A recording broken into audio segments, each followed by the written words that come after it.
Welcome back, squad. Some tight ends I will be avoiding this season. Let's go.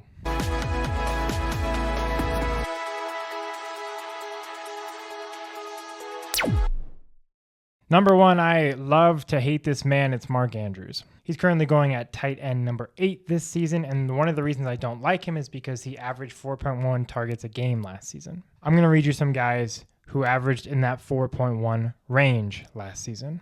It's going to be concerning. Kyle Pitts averaged 4.4 targets a game last season. Chig Okonkwo had the same amount of targets as Mark Andrews per game last season. Juwan Johnson had 3.9 targets a game last season. You know who had more than him though? Noah Fant. So I'm a little concerned about that. So I'm pretty out on Mark Andrews. Obviously, it's a good offense. It's a good team. The red zone snaps, I feel like, belong to Henry and belong to Lamar. So that's just kind of the icing on the cake for me. I'm out on Mark Andrews. Number 2, I could be wrong about this, but right now his price is pretty high for someone unproven and that situation he's going into, Colston Loveland. Now, he is unproven, so this could go a bunch of different ways, but I think people are expecting or maybe wishfully thinking for that Brock Bowers type numbers, and there's a couple reasons he won't get there. Number 1, he plays for the Bears, and Ben Johnson is there, which is exciting, but there's a ton of mouths to feed. With DJ Moore, they drafted Luther Burden, they still have Rome, they still have Cole Kmet, and now they've added Loveland.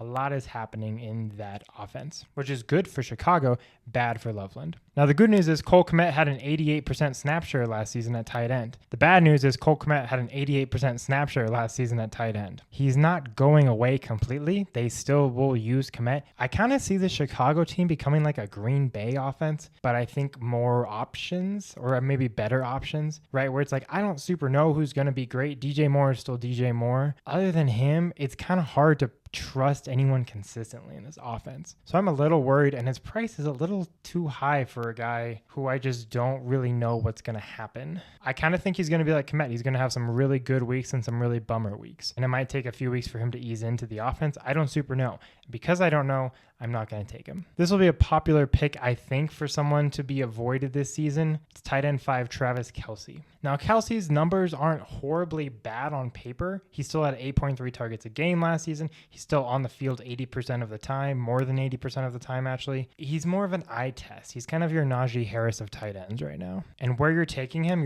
above TJ Hawkinson and Evan Ingram. I'm a little freaked out about that. This Chiefs offense has some weapons with Rice and Worthy now. Kind of. And Kelce's getting old. I think he's 35 this year. I just don't super trust him at that price. Like, I don't think he's going to be above that. Like, I don't think he'll finish as tight end 4. Like, he won't beat the top 3. He won't beat McBride. He won't beat Bowers. He won't beat Kittle. Will he beat Sam Laporta? I would bet no. I think the price you're paying is his ceiling. I don't think he will improve upon tight end 5. Could he go below tight end 5? Of course. I don't think there's much wiggle room on the up. I think there's a lot of wiggle room on the way down. So I don't super trust that, and I just don't like drafting a guy at his ceiling, so I'm out on Travis Kelce. This one is also interesting. It's kind of like the Loveland situation, but a little more established. Tucker Kraft. He's currently going as tight end 10, and he also averaged 4.1 targets a game last season like Mark Andrews. But his situation is more like Loveland in that Green Bay offense is the most unpredictable thing I've ever seen. He had 3 games with 7 targets or more. Everything else was below that. Heck, he had 8 games below 3 targets with 3 targets or less. That's concerning for me. And that's not because he isn't good. It's because he's in that Green Bay offense, and I don't know who's going to score the ball. I don't know who's going to catch the ball. It could be anyone, and I don't like that. So I'm not taking Tucker Kraft this year. And this one I could have just lumped in there with Baltimore, but Isaiah Likely, I don't really see him being drafted unless it's like a deeper league. But he's going at tight end 15 this season, and he averaged 3.6 targets a game last season, which puts him in the Theo Johnson, Jordan Atkins range, which is never a good range in my mind. And the problem with these tight ends is that they kind of negate each other. Their snap percents were 1% away from each other. Likely was at 60, Andrews was at 61. So I'm worried about both of them. I think they're going to kill each other. Remember week 1 when Likely had that like blow up game for 30 points and everyone was like, oh my gosh, Likely's going to take over the tight end room and run the field.